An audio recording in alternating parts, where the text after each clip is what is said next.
Por que eu tenho que acreditar que a Bíblia Sagrada não é meramente mais um livro mitológico? Por que eu tenho que acreditar que as histórias contidas na Bíblia Sagrada são de fato verdade? Por que não me permitir questionar as informações contidas nesse livro? Essas e outras perguntas nós tentaremos responder no vídeo de hoje.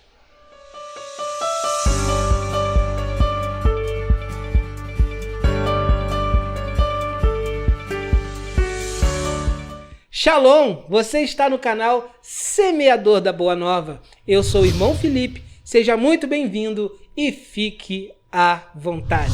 Em nosso primeiro vídeo falando a respeito da Palavra de Deus, fizemos uma simples apresentação de algumas características da Bíblia Sagrada, curiosidades, quantidade de livros e outras coisas mais. Se você ainda não conferiu essa primeira parte desse estudo, clique em um link, vai lá e depois volta para cá para a gente continuar estudando sobre a Palavra de Deus. No vídeo de hoje nós falaremos sobre a tradição histórica das narrativas bíblicas, focando assim no período da tradição oral.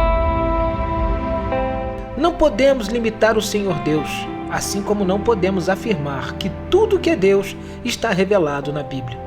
A Bíblia contém aquilo o que Deus se permitiu a revelar. Deus é quem escolheu se revelar para nós. A Bíblia é uma parcela do que Deus escolheu nos mostrar. Com isso, podemos afirmar que Deus se quis apresentar de duas formas.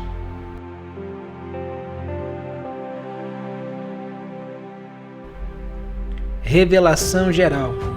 Deus se mostra em sua criação, na natureza, no universo, no homem, nas artes e em tudo mais. Os céus manifestam a glória de Deus e o firmamento anuncia a obra das suas mãos. Revelação específica é a forma mais especial que Deus se revelou, que é através da sua palavra, a Bíblia Sagrada.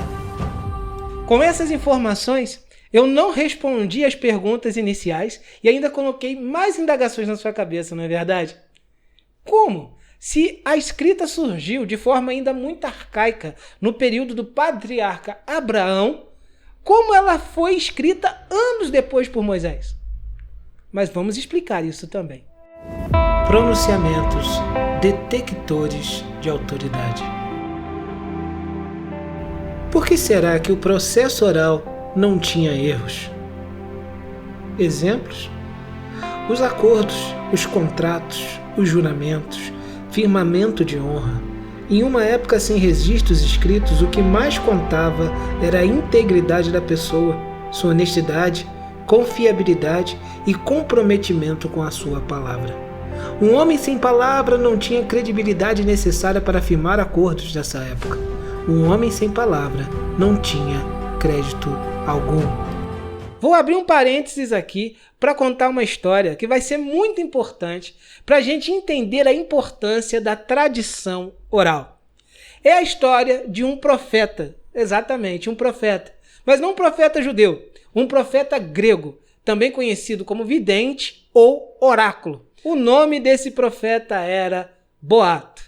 Exatamente isso.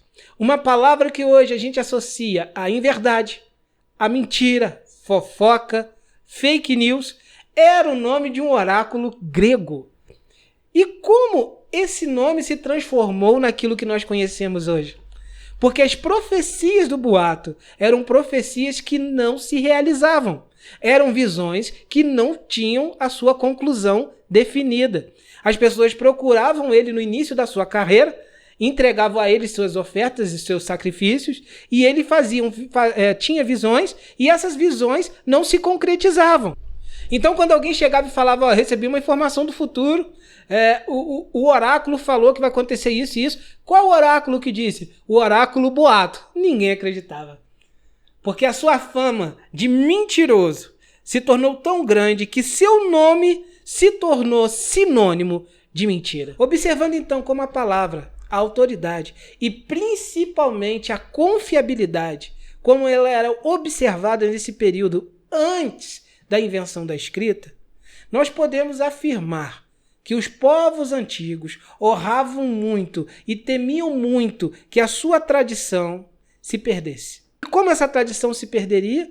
Essa tradição se perderia se eles não passassem para os seus filhos, para os seus netos, a veracidade histórica da origem do seu povo.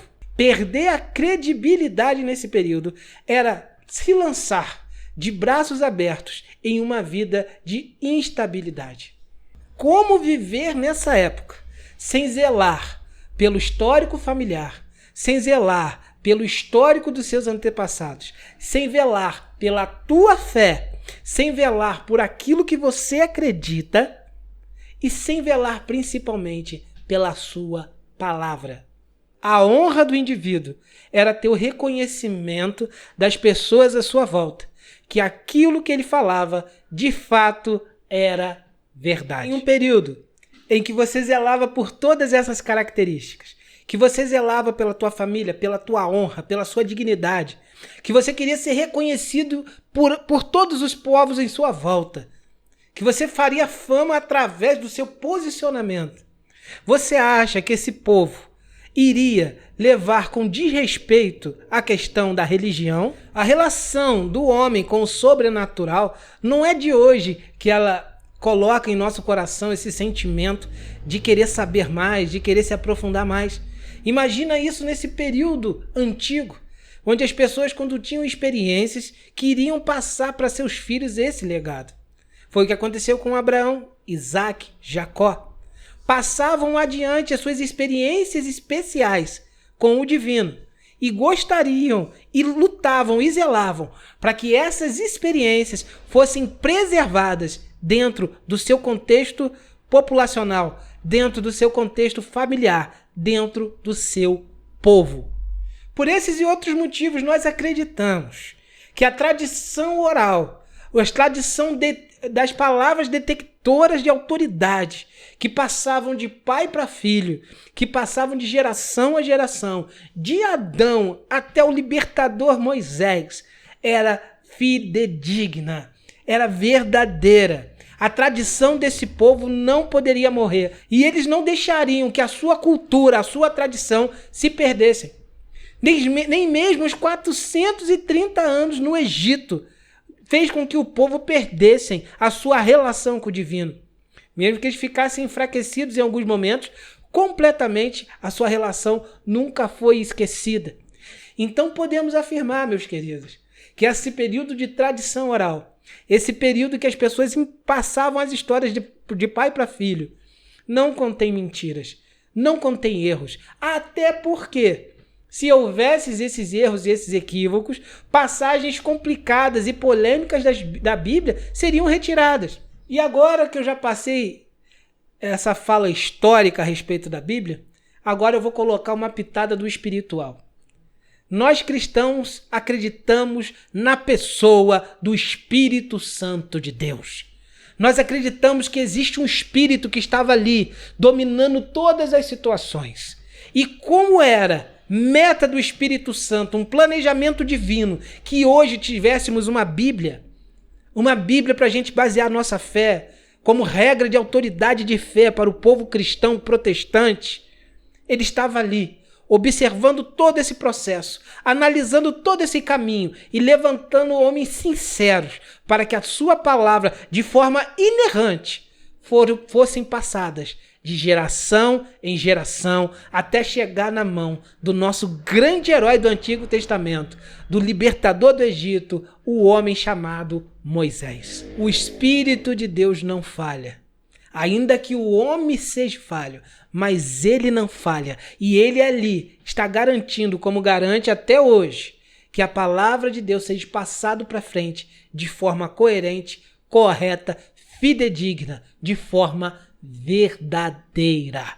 Eu acredito nos relatos detectores de autoridade, porque acima de acreditar no caráter humano, eu acredito no caráter divino. E você que ficou com a gente até agora, você que assistiu esse segundo vídeo, dessa segunda parte falando a respeito da Bíblia Sagrada, esse é o momento que eu preciso pedir a tua ajuda. Por favor, se inscreva no canal, ative o sininho, compartilhe esse vídeo com alguém que gosta desse tipo de assunto e nos ajude a que esse projeto dê certo. Nos ajude a fazer esse canal crescer e continuar anunciando a palavra de Deus. Esse vídeo fica por aqui. Até a próxima, se Deus assim permitir. Shalom!